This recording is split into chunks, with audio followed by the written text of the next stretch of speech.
What's up, everybody? Welcome back to the Clean Energy Edge.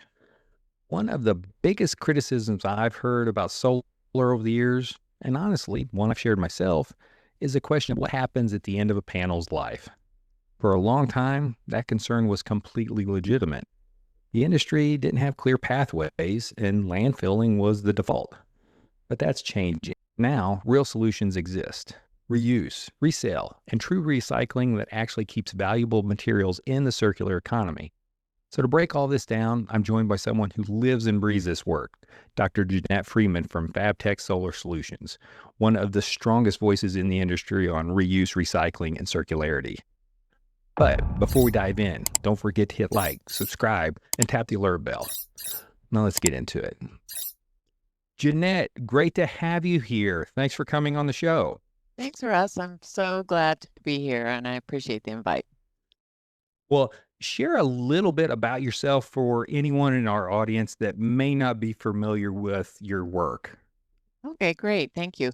Well, I like to be known as the recycling evangelist, and that's mainly because I'm constantly preaching the word for solar panel recycling. But just a little history, I haven't always done that. I've only been in the industry about 6 years. And I was recruited to come to FabTech out of Arizona by my brother-in-law and sister who owned this company. And they'd been in business 30 years. And they started as a refurbisher of electronics. And about 10 years ago, they got some salvaged solar panels and thought, hey, I think we can fix these up and sell them. They discovered that was a good addition to their business, and pretty soon that became all their business, requiring quite a bit more square footage, actually. So that's all we do is solar panel now. So one side of the company now is sells nationally, direct to the consumer and smaller installers, new and used solar products, everything that's needed for installs. They have a lot of work with do-it-yourself customers. So they brought me on specifically to make and develop relationships in the renewable energy industry, since they mostly had been in the salvage industry. So that's what brought me on. So I got excited about the purpose. I got excited about recycling and reuse, and just dug right into the whole issue around it. And over the last 5 years, we've built up a network of recycling partners and an infrastructure that can handle the solutions that are needed as far as reuse or recycling, and constantly on the effort of reducing the landfill. So it's been great. I was never in this industry. I have a doctorate of consciousness studies, and I worked for 20 years in nonprofit and doing mindset training, meditation training, and all that kind of thing. So it's been a little bit different, but I find that if you're an entrepreneur at heart, you just need a mission and a good idea and support around you. And that's kind of what this did. It gave me a whole new project and a whole new purpose. So it's been a great adventure. Yeah, not exactly what you went to school for. No. I understand. Well, let's start big, because when people hear solar end of life, I think a lot of them, and that would have been me years ago, would picture a small pile of damaged solar panels behind a warehouse somewhere. So from your view, because it's a lot different, but what's the real scale of the end of the life problem we're heading into in the next, decade, 2 decades? I mean, how big is this challenge and how fast is it coming? So that's an excellent question, because over the next 10 to 20 years, solar end of life goes from being a little niche problem to tens of millions of tons reality. So it's like we're in the quiet right before the wave right now. So right now, PV waste is just a trickle, but imagine that moves from a trickle to a river. Number wise, by around 2040, we could be looking at 50 million tons of cumulative end-of-life solar globally. That's roughly 2 billion panels. Now that little stat is a little older, so it could be even worse than that. That comes from the International Renewable Energy Agency. So basically, the bottom line is the end of life management isn't a future problem. It's the next major phase of the clean energy transition. It's not, recycling isn't just optional, it's inevitable. So it's a big issue. Like if you just think in terms of millions and millions and actually billions of solar panels. Okay, so if you imagined a large landfill with 10,000 panels, 20,000 panels, that's a big problem. So Yeah. magnify that, and I think that the bigger issue that we have to look at is not just landfill space, is that every solar panel is made with precious minerals like silver, lead, silicone. These are materials that are not endless. There is a limited supply. So to put those types of valuable minerals and materials in the landfill is a complete waste. And with solar continuing to grow, we need to create a circular economy where those materials go back into the supply chain. Yeah, So it's there's a important. there's a finite amount of these materials. You mentioned silver and some of the other rare earth minerals. There's only so much of that, and why would we want to just toss that and bury it in the landfill just for that reason? I mean, there's lots of reasons to recycle, and I think that's a good segue into what actually happens with panels, because most people don't know what happens with the used solar panel. Some are reused, some get recycled, but still a lot of them do end up in the landfill. So can you walk us through the reality on the ground of Yeah. what actually happens to used solar panels now whenever you get a hold of them? Okay. Yeah. So there are basically three end uses for used solar panels. One is the landfill. And up until the last 5 years, I would say, that was very standard, you know, take them to the Yep. landfill. The landfills are taking them. Nobody knows what to do with them. There's not a lot of education. It's just like take them to the landfill. So landfill is one of the options. The other option is reuse. So reuse is a great solution when it works, but that's all panels don't qualify for reuse. And it said, maybe 1%, 1 to 5% of panels can go into the reuse market. And, it's great when that works. And then there's recycling. So true recycling. So there's a couple different things. So we hear of recycling and think everything is recycling. I'd like to differentiate that between basic frame recycling and then true recycling. So a lot of recyclers or people that say they're recycling will just take the panels, strip off the frames, sell the frames to scrap metal dealers, sell it for the aluminum value, and then landfill the rest of the solar panel. Well, that's a lot of waste, and it's still that raw material that's going into the landfill. So that's not ideal at all. All right.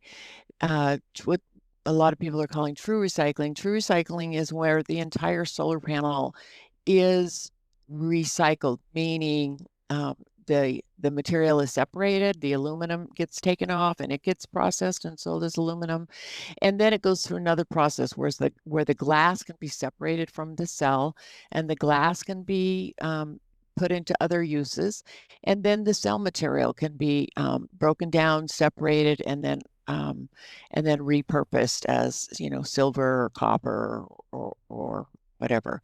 So that's true recycling, and that's the ideal method. That's all the methods that we work with and a lot of the top recyclers. So it's good questions to ask.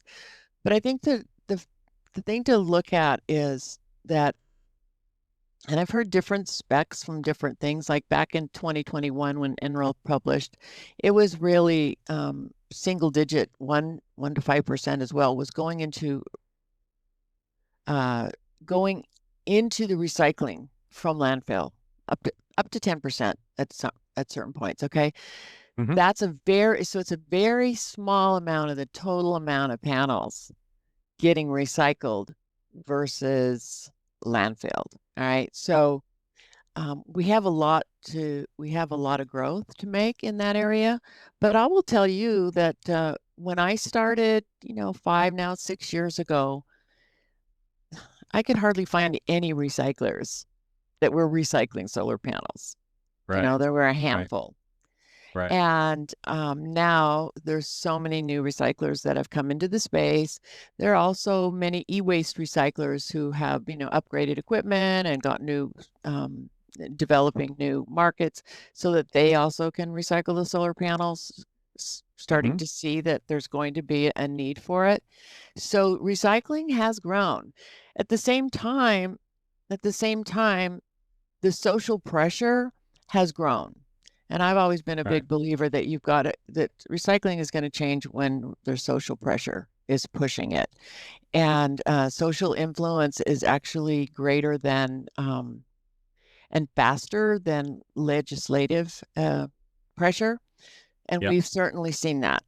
So, Yeah. um, in fact, Robert that runs the recycling program over at SIA, um, he had a great quote. I've talked to him a few times, and he reminded me that, the solar industry is really the first industry that has gotten ahead of their waste issue. Most industries don't think about their waste. They True. don't think about their waste, and the solar industry, there's been a lot of effort to really create sustainability models and to create a lot of education around it and to create an infrastructure around it. So I'm proud of what I've seen, and I have seen a lot. Like I said, in 5 years, it's I'd be having conversations on LinkedIn and nobody even knew what recycling was. And everybody, Yeah. is Yeah. like, okay, wow. And now there's just, you go to trade shows and you see a lot of different recyclers. And so It's really that's created good.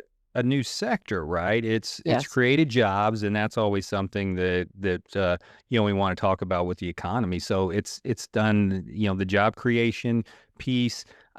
We develop a lot of projects with NXTGEN, and we'll work with partner developers and you municipalities and this and that. And one of the things that's being added now to RFPs, and developers have to now follow this, is what are you going to do with the end of the life? What's your circularity plan there?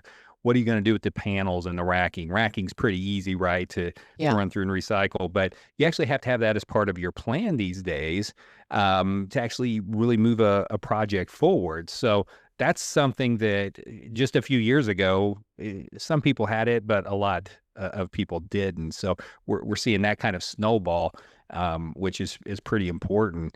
Um, Right. you've really shared some great stories, online. We're connected on LinkedIn, been connected for years, and about different projects. You'll share where you diverted panels that were headed to the landfill and gave them a second life, whether it's recycling or reuse. Do you have a couple of those that are kind of your favorite wins? Some examples that you could share to kind of give the audience a little better idea of, hey, real life, this is happening. So, yeah, absolutely. First of all, I have to say that um, every time I get a recycling job that's like a decent sized job, it's not just, that it's a larger job. It makes me extremely excited. When I say a larger job, it could be 500 panels, a truckload, right? Uh, and the thing that has made me very excited, like one of my clients is Next Era, and they're totally committed to recycling their damages at the end of life. And I love that. And I see more and more companies that are making that commitment, and that's Yeah. exciting. Hmm. Um, like there was one recently that was 13,000 abandoned panels and they were damaged. So they had kind of just been left for a long time out on a site. And so that was a great project. We had to send a whole team up there to palletize them and get them out of there. but this company made it happen. So it was great. Um, just this last, so I'm especially get excited about reuse because reuse does not happen that much. And I have to tell you that, the last few years when this price of new panels um, went down so low, the reuse market really tanked. Why Mhm. buy used if you can pay a little more for new? So, but now prices are going back up on new, and we're seeing the opportunity for used, and that makes me super happy when I can tell the client. Instead, I used to have to say, okay, I have to recycle it. I can't give you any money for it. I can't even take them. But I love it that I can start giving money for panels or I could take them. And so just in the last 2 weeks, it's been like some 340 Canadian solars. I'm like, yeah, we can use those. I can move Yeah. those. I'll even pay you something for them. And then it was like another, what was it? Like 370 LGs. Okay, yeah, I can move those. So that's great for the customer because now instead of having to come up with, whatever, $5,000 or $10,000 to freight and recycle them, they can either get it for free, or in that case, we paid them for them. So they were able to walk away with some money in their pocket for those panels. So to me, that's just like gravy on top. It's Yeah. just great. And it doesn't happen all the time, but and it is surprising that we see panels that are, say, higher 300 and 400-watt panels that are coming off sites. So we've seen a lot of 450-watt panels that were on, a large commercial project, but then they had to do a re-roof and they came off and they wanted to upgrade the technology. And so that's great because our customers love those, to be able to get a Yeah. used panel of 450-watt. They can get them for a very low price. They can build out their off-grid projects. So those are definitely a win-win. So I've seen a lot over the years of customers having, it's like 1,500, 2,000 panels sitting in their warehouse that were just sitting there. They were old inventory, but they didn't know what to do with it. They weren't really going to use it. They're over 300-watt panels. And I'm like, hey, I'll give you something for them, and Yeah. it's a win-win. So I love it when reuse is the good thing about working with someone like us is we are reuse experts. We know what we can get for them. We know how to sell them. And if I can give you something for them, I will. And if not, I can get them recycled at the closest location nationally. I work with, all the biggies, and I can get the whole project managed for you. You don't have to worry about really anything. I can manage the freight and handle everything and give you the information that will uh, be reliable. Yeah. So That's anyway, those kind of stories, I'm glad you asked because that's really what makes the job fun, really, is dealing with real people and trying to find real solutions. And I'm really excited that I've been able to witness over the last few years more and more companies that are making recycling a part of their standard operating procedures, and they're doing the research now to be able to know how to handle it, because a lot of companies just like, how does this work exactly? I don't know what to do, right? Yeah, they So haven't really thought about it or put any type of plan together for that, and it does come. I mean, I know panels, they're going to be 25, 30 years, they say even longer, depends on what they are and where they are and that type of thing. But hey, before you know it, that time is going to be there, and you need to have a plan for whenever you do need to do something with those panels at the end of life. And I'm like yeah, you, I love the reuse. If you, those things will still have some life. You mentioned that project that it was a re-roof and they just needed to upgrade their system. Those panels are probably still have a decade or 15 plus years in them, yeah, I'm guessing. absolutely, absolutely, So that makes a lot of sense and helps everybody, right? yeah. hmm Yeah, it's good. And then in some situations, that's a reason for companies to make the decision today or in this year to decommission versus wait a year or two. That's kind of information that they need to know. Maybe those panels are worth something now, but in a year or 2 years, they won't be worth anything, and they'll have a huge cost to recycle them. So those are, That's something I see is a lack of planning, and not really. I want to say it's because that's where our company can come in and provide that expertise and the additional bandwidth, because most of these companies or municipalities or school systems or colleges, universities, whatever, they're focused on whatever their core business is, right? right, Their purpose, that's what they're doing. And most of the time it's not this, right? They're right, used to getting electricity, right? So they're right. pulling off the grid or with the solar array, and they don't want to concern themselves with that. And I don't blame them one little bit. I mean, they want to focus on their day job, so to speak. So I think you make a really good point.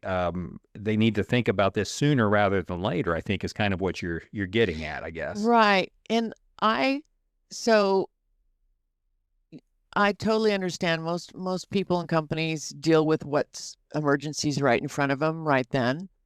But one easy way that this planning can start is a lot of companies have a bunch of solar panels sitting in their either warehouse or fields or something that they've pushed off, and they're not dealing with it. And maybe it's only a few pallets, and but it is something that they could actually use that as a test as to handle it. Call me up. Let's see. What do we do? They will learn a lot by working with a small project instead of waiting for the big projects. And I promise you what's going to happen is um, if companies haven't got relationships established with recyclers and with people handling this, and if they wait and wait and wait, there's going to be a challenge getting that done. Because right now there's not enough panels to recycle. Okay, so a lot of recyclers want panels. You need a lot of feedstock to run those machines. And then if we start getting all the panels that we expect to start coming in at some point over the next 5 years, right now I may say, okay, I can get 5 trucks out of there this week. I can see a time when it says I can't get 5 trucks out of there till, next month or Yeah. another, so if you've already got relationships established, if you've already got customers or recycling partners that you've already worked with, then you're a phone call away, and you're going to get the kind of you're going to get taken care of, and you're going to know what to do, and you're going to have already planned. And Yeah. there's things that you need to do right now, like what we see in recycling right now mostly is end of construction damages. Okay, so that's where most of the feedstock is coming from, end of construction, because of the growth. So, so when they know they're recycling, as they're taking them down, they're already stacking them in pallets. They're stacking them right then, stacking them to 25 to 30 pallets, or 20 high on a pallet, starting to do that pre-work and the planning for what it's required when you need to ship it. So you're having to start all over again in palletizing and preparing for the packaging of those panels. So, a little bit of planning never hurt anybody. Yeah, you think about it, whether it's, well, I'll say commercial, industrial, but definitely utility scale. I Yeah. mean, there are events. You mentioned construction where they're damaged, as they're doing the installation work, and that happens. These things are pretty tough, right? But they're not indestructible.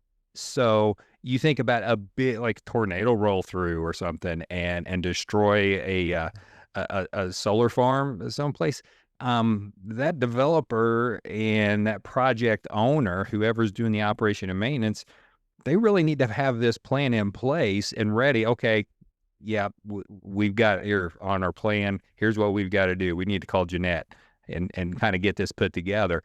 It really does go to, proper planning prevents I'm going to say just poor performance, right? Something So like that, yeah, yeah. I'll leave that other word out. But yeah, it's really important to do that. And I think that's what's missing with a lot of these types of projects is, something does happen or end of life. Either way, you're going to have to do something. Why not have a plan in place to take care of that when the time comes?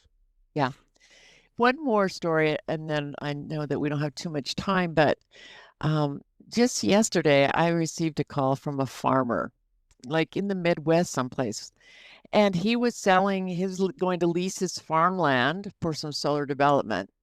And so were some of his neighbors. And so he was really calling me just to get information on, you know, the typical thing that they're worried about and they hear about is, the solar panels, if they get abandoned in the farm, how much is it going to cost to get rid of them?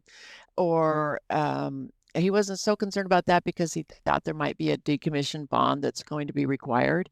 And just wanting to know about the solar panel end of life and recycling, and can they really be recycled? Are these going to have to go to the local landfill? And all these kind of questions, because that's a big point of objection to a lot of people that aren't really in the know too much in renewable energy. And that's Yeah. what they hear all the time is that your landfills are going to be, polluted and that sort of thing. So I was able to communicate to him that recycling is what is standard and that's what can happen. And to confirm with him, that, yeah, that, that decommissioning bond, that requirement, so that they are required to, if they, go out of business or something, that they're required to take care and restore that land. So anyway, it was an interesting conversation. You hear about it, but a farmer finds me and is doing his own That is research. So that was great.